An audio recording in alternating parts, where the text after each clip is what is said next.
Go na. Ayan. Sabi, ito yung kanyang lock. Ayan. Tapos, ayan siya. Ito dito, i-ano mo lang dito sa likod. Yan. Tapos, meron siyang lagayan. Pagka gumala, may lagayan siya nito. Tapos, ito, pag yung baby, ilalagay lang siya. Ikakabit lang to dito pag malaki na yung baby. Para pangharang. Kaya dito muna siya nilalagay. Tapos ito, may ano siya dito. Teka na, ako na. Tapos ito, ipapasok lang naman to dito. Dito. Labahan na lang to pero okay pa siya. Good as new pa to. Hindi siya gaano nagamit kasi may isa pang stroller. Yan. Ito na yun. Pagka nilalak lang siyang ganyan. Yung baby, ilalak mo lang ganyan sa baby.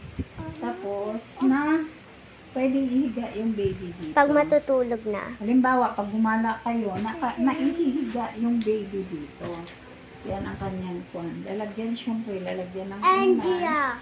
Tapos, nalalagyan ng ganyan. Meron siyang ano sa likod, harang. Yan. Isod-isod eh. Kasi inano ko lang to dahil ito talaga gumagalaw siya kasi na-adjust niya yun. Ito yung galawan niya. Tapos, yan. Ito yung lock niya sa likod. Pagkakuan, yan, ilalak lang yan. Tapos, iaangat lang to. Pagkakuan, yan. Tingnan mo to sa likod. Iaangat lang to. Yan. Tapos, pag nilock, igaganon lang. Yan. Oh!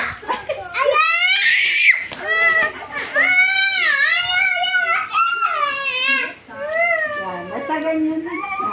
Pag hiniga mo yung baby, ganyan. Pagkakuan, pwede mo siyang hinigang ganyan. Tapos, igaganon-ganon mo pag pinatulog mo yung baby. Mahal kasi yung LG na, yung stroller. Ayan. Pag malaki ng baby, kakabit na to. Yan, kakabit na siya. Yan lang, pwede mo siyang patulogin.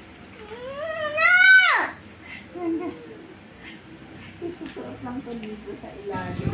Ito yung saksakan. Yes, ganyan. Tapos, pag ilalak mo siya, yan, tapos, pag pinatay mo siya, ganyan. Ang hirap daw. Paano ba tayo? Hindi ko siya alam kung paano ito. Nakalimutan ko na paano ito. Yan.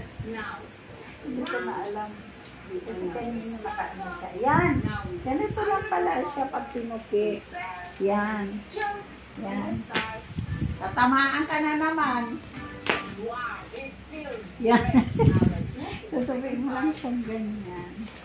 Ano kasi yung ano. Yan. Umbrella type siya. Kaya kahit saan ka gumala, pwede siyang bitbitin. Yan. Yan lang siya. Stuck mo na. Bye-bye.